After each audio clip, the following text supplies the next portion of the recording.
안녕하십니까 애청자 여러분, 놀라운 부동산 놀부입니다. 자, 요즘 부동산 사기가 날로 진화되고 증가하는 추세에 있습니다.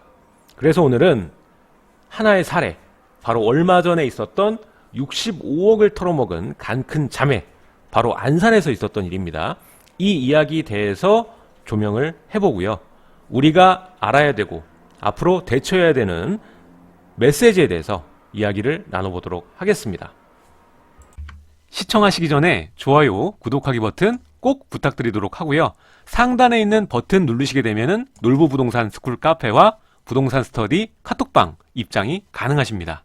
자, 요즘에 부동산 사기는 날로 증가하고 있습니다. 보증금 사기부터 해서 요즘에 이제 3기 신도시 나와서 말씀인데, 일단 토지에 대해서 이 기획부동산들의 사기가 기승을 부리고 있죠.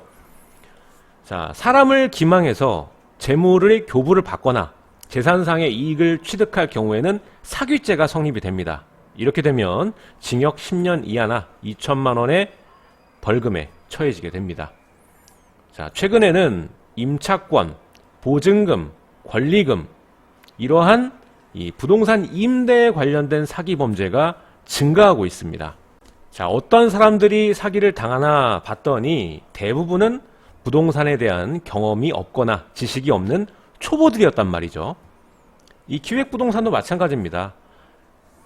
사기치는 사람이 잘못됐지만 속는 사람도 문제점이 있습니다. 현장에 가보지 않고 통화만으로 계약금을 송금하는 분도 계시고, 당사자를 확인 안 하시는 분도 계시고, 여러 가지 분들이 계시죠. 부동산 사기는 이 꼼꼼한 확인과 예방으로 피할 수 있는 사기가 있고요, 절대로 피할 수 없는 사기가 있습니다. 그런데 우리는 이 피할 수 없는 사기는 어쩔 수 없지만 피할 수 있는 건 피해야 될 거 아니에요. 그래서 오늘은 이 사례를 통해서 어떤 점이 잘못됐는지 좀 맥을 좀 짚어드리고자 합니다. 자, 대체적으로 이 보증금, 임차 보증금 사기는 비교적 상대하기 쉬운 소액, 3천만 원, 4천만 원, 5천만 원, 이런 금액들은 크게 의심 안 하고 에이 설마 이러고 늦는 분들 많습니다. 이게 3억, 4억, 5억 되면은 2번 보고 3번 보고 많이 하시거든요. 근데 금액이 작으면 그렇게까지는 안 하더라고요. 그리고 플러스해서 보증금뿐만 아니라 이 부동산 지식이 약한 이 사회 초년생들, 그러니까 취직을 통해서 본인이 다른 지역으로 자취를 시작하거나 학교 때문에 옮겨서 당분간 살아야 될 일이 있거나, 그래서 부모님이 돈을 해주거나, 이러한 경우들이 굉장히 많았습니다. 자, 그럼 오늘 65억 털어먹은 간큰 자매 이야기 한번 해볼까요? 자, 이 사건이 터진 지역이 안산입니다. 근데 안산뿐만 아니라 이 여러 세입자가 몰려있고 역세권인 오피스텔, 그리고 다세대, 다가구 이런 건물의 경우에 이 주인이 한 명이고 이런 세대를 여러 개 가진 분들이 많거든요. 그래서 이 계약 체결마다 매번 방문하기 번거로우니까 건물주가 중개사에게 아예 건물 관리뿐만 아니라 이 계약 권한까지, 전세 계약이든 월세 계약이든 대신할 수 있는 계약 체결 권한까지 위임하는 경우가 허다합니다. 자, 자매의 경우에는 건물주에게는 월세 계약으로 보고를 하고, 그리고 세입자에게는 전세 계약을 해서 이면 계약을 하는 거죠. 그래서 보증금을 크게 받아놓고 그거를 야금야금 건물주에게 월세로 지급을 하면서 신뢰를 얻고 이 계약 건수를 늘려간 거예요. 그 규모가 이 100세대를 넘어가는 거고 액수가 65억이 되는 겁니다. 자, 이해하기 쉽게 그림으로 설명을 드리도록 하겠습니다. 일단은 주범, 사기를 친 사람은 중개사입니다. 자, 그림을 통해서 이해하기 쉽게 설명을 드리도록 하겠습니다. 이번 사기의 주범은 이 중개사죠.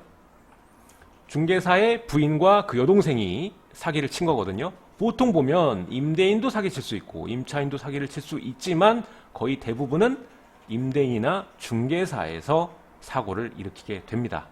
자, 이번 건은 이 중개 쪽이 설계자가 되고요. 임대인들은 건물이 여러 개가 있건 한 세대가 있건 월세를 요청을 하게 됩니다. 중개사에게. 그래서 중개사는 알겠습니다, 임대 맞춰드리겠습니다. 그래서 물건을 받고 신뢰를 또 얻었겠죠. 신뢰를 얻어서 그냥 당사자를 안 보고 임차인을 안 보고도 계약이 이루어지게끔 중개사에게 신뢰를 가지고 다 맡겼던 것 같습니다. 이 과정에서 위임장이 있는 세대도 있을 거고 없는 세대도 있을 겁니다. 매체상으로 봤을 때는 뭐 전화통화 정도 했다고 합니다. 임차인들 보면 전화통화하고 믿고 계약했다. 그리고 우리 회사에 있는 분들도 여기에 많이 사는데 보통 다 그렇게 계약을 해서 나도 그렇게 하면 되는 줄 알았다. 뭐 이런 분들이 많더라고요. 여기서 일단 허점이 나오는 거죠. 이렇게 이 임대인에게는 월세 요청을 받아서 월세 계약서를 가라로 써서 임대인에게 납부를 하고 월세 계약이 된 것처럼 쓰고, 그리고 임차인에게는 전세 계약을 한 후에 전세 보증금을 본인이 받습니다. 그 이후에 임대인에게는 매월 월세가 납부되는 것처럼 꼬박꼬박 넣어주면서 세대를 늘린 거죠. 이 세대 저 세대 계속 전세 계약을 해가면서 이 확산을 한 거죠. 그게 123세대까지 확산이 된 거고, 임대인들은 사건이 터지기 전까지도 모르는 상황이었습니다. 왜냐? 월세는 꼬박꼬박 들어오고 있었으니까. 근데 언제부턴가 월세가 안 들어오고 임차인을 찾아가게 된 거죠. 중개사는 연락이 안 되니까. 근데 임차인들은 무슨 소리냐? 난 전세 계약을 했는데 무슨 월세냐? 아니다. 너가 나한테 월세를 꼬박꼬박 냈지 않느냐? 이렇게 되면서 사건이 터진 거거든요. 알아보니까 123세대고 규모 자체가 65억이 되는 거고. 기간은 총 한 5년 동안 계속 설계를 해왔던 것 같습니다. 긴 시간 동안 신뢰를 가지고 납부를 하면서. 자, 이 수법 보면은 다단계랑 비슷해요. 큰 수익을 주겠다고 해서 돈을 받으면서 이 먼저 사람을 끌어온 사람한테는 계속 수익을, 가짜 수익을 내주면서 피해액을 불리는 수법이죠. 아무튼 문제는 한두 세대가 사기를 당한 게 아니라 인근 지역에 123세대나 되는 많은 세대가 이 수법에 당했다는 것입니다. 중개소는 장기간 동안 건물주와 신뢰를 쌓고 계약 체결 권리를 위임을 받고 월세를 지급하면서 관리 세대를 늘려나갔고, 결국에는 이 65억의 보증금을 털어먹었고, 123세대만 문제입니까? 딸려있는 가족들까지 엄청난 고통을 받게 될 수밖에 없는 겁니다. 자, 그럼 법적으로 한번 들어가 보겠습니다. 해결책은 없을까? 자, 이 사건의 문제는 적법한 위임장이 없었다는 점입니다. 보통 이제 전화로 하고 대충 한 거죠. 임대인이나 뭐 임차인이나. 자, 만약에 적법한 위임장을 확인한 뒤에 계약을 했다라면 계약 체결 권한을 준 임대인도 책임이 있는 겁니다. 위임장을 만들어 줬으니까. 이게 대리가 자기 멋대로 마음대로 했다, 그래서 책임을 피할 수 있는 게 아니라 표현 대리 책임이라고 해서 보증금 반환 소송을 또 할 수가 있거든요.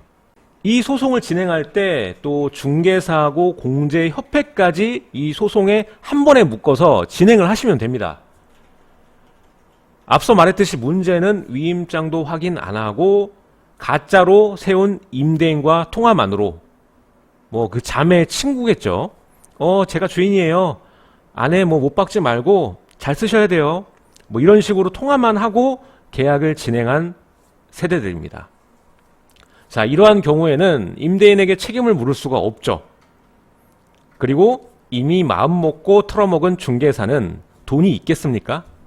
받을 돈이 없습니다. 그래서 피해를 고스란히 받을 수밖에 없는 겁니다. 그리고 이 공제협회에서 뭐 소송을 진행해서 받는다 한들 본인이 당사자 확인도 안 하고 일어난 사건이기 때문에 보통 30% 정도는 삭감을 당할 수밖에 없습니다. 그러니까 피해를 무조건 볼 수밖에 없는 구조라는 거죠. 자, 이 방송을 보시는 사회초년생 분들은 이것을 꼭 기억하시면 좋을 것 같습니다. 피할 수 있는 사기는 무조건 피해 가셔야 됩니다. 자, 먼저 이 등기부등본을 좀 볼 줄 아셔야 됩니다. 권리사항은 기본이에요. 권리사항, 근저당이나 여러가지 질권이나 뭐 여러가지 묶여있는 소유권을 막아서는 반대 권리들을 파악을 하시고, 내 보증금에 위험한 권리들이 껴있다 그러면 계약을 안 하시는 게 좋습니다. 그리고 등기부등본 확인이 끝났다면 신분증을 확인을 하시고 소유한 당사자와 계약을 하는 것이 무조건 원칙입니다. 그런데 이 갑과 을이 바뀌어 있죠. 채권 채무 관계인데도 불구하고 임차인들은 약자입니다. 그래서 집주인이 절대 안 나오는 경우들이 있습니다. 아유, 귀찮게 내가 이 월세 몇 푼짜리 계약 때문에 보증금 뭐 3천짜리 계약에다가 나올 수 없다, 뭐 이러시는 분들이 있거든요. 그럼 어쩔 수 없이 난 들어가야 되니까 위임장을 꼼꼼히 확인하시는 방법을 또 숙지를 하셔야 됩니다. 자, 위임 계약일 경우에는 어떤 거를 살펴보셔야 되냐면, 가장 먼저 위임장에 찍혀있는 임대인의 도장을 한번 보십시오. 위임장에는 인감도장을 찍어야 되거든요. 그 인감도장의 모양이나 이런 것들을 자세히 보시고, 그 다음에 임대인의 인감증명서와 대조를 해보세요. 대조를 해봐서 이 도장이 같아야 됩니다. 그래야 이 권리사항이 살아있는 거거든요. 그리고 여기에 그치지 마시고 이 신분증 사본도 꼼꼼히 확인을 하셔야 됩니다. 그리고 이 위임 서류, 신분증 사본과 인감증명서, 위임장, 이게 위임 서류거든요. 이게 최신의 것이어야 됩니다. 최소한 3개월 이내의 것으로 돼 있어야 적법한 서류라고 보시면 됩니다. 그리고 계약할 때 이 서류들을 복사본이어도 상관없으니까 받아 놓으세요. 챙겨 받아 놓으시는 게 중요합니다. 또 위임 물건란에 내 동 호수가 정확히 기재되어 있는지 그것도 자세히 보셔야 돼요. 애매모호하게 무슨 건물, 뭐 어디 대충 적혀 있는 게 아니라 내 동호수, 뭐 10동, 뭐 801호 뭐 이런 게 정확히 적혀 있는지, 거기에 대한 계약 체결의 권한을 위임한다, 이렇게 정확히 나와 있어야 되거든요. 이게 제대로 안 나와 있으면 짚고 넘어가셔야 돼요. 그리고 가장 중요한 거, 돈을 제발 당사자한테 넣으세요. 중개소한테 넣지 마시고. 중개소한테 넣으면 꼭 사건이 터지는 겁니다. 자, 계약금이나 잔금을 송금할 때는 무조건 계약 당사자의 명의 통장에 넣어야 된다. 중개소나 아니면은 이 명의를 가진 사람이 미국에 있어서 엄마가 대신 받는데 이래도 절대 나는 넣지 않는다, 이렇게 말을 해야 돼요. 아니면은 계약 그냥 하지 마세요. 사건의 단초를 본인이 제공을 하는 거예요. 다른 계좌에 넣게 되면은. 자, 이것으로도 안심할 수가 없습니다. 마음 먹고 사기치면은 돌려받을 방법이 없다. 자, 여러분들이 3천만 원, 4천만 원, 5천만 원, 1억 미만의 보증금일 경우에는 대출받고 이자 내는 게 굉장히 부담스러울 것 같아요. 하지만 이 이자에 대한 부담보다 이런 사기에 노출되는 게 더 심각하다고 저는 봅니다. 매체를 보니까 이 사건 피해자들 중에 사회초년생인데 평생 모은 돈을 한 번에 털어먹혀서 우는 분들도 계시더라고요. 굉장히 안타깝고, 조금의 이자를 내더라도, 그리고 보증료를 내더라도 아깝게 생각하지 말고 거대한 사회적 시스템 안에 이 계약 관계를 포함시키는 것도 굉장히 중요하다고 봅니다. 일단은 전세보증보험이 있고 또 대출을 활용할 방법이 있습니다. 이럴 경우에는 임대인과 직접적인 연결이 자연스럽게 됩니다. 사기를 칠 수가 없어요. 자, 그리고 이자나 보증료 아깝다고 생각하지 말고 내 계약의 안전 시스템을 활용하는 대가 정도로 생각을 하시는 게 좋은 방법이라고 봅니다. 그리고 정부가 내놓은 저리의 대출 상품이 굉장히 많습니다. 요즘에 핫한 중소기업 청년 대출, 이거는 전세자금의 80에서 100%까지도 대출금이 나오고 연에 1.2%, 굉장히 저금리입니다. 그러니까 활용 안 하는 게 손해일 정도로 저금리 상품들이 있고, 버팀목 대출도 마찬가지로 2.3에서 2.9% 정도로 빌릴 수가 있지 않습니까? 그러니까 이런 것들을 활용해서 내가 여유자금을 챙겨서 다른 투자도 해보시고 내 소중한 보증금도 확실히 지키고, 이런 방법을 활용하셨으면 좋겠습니다.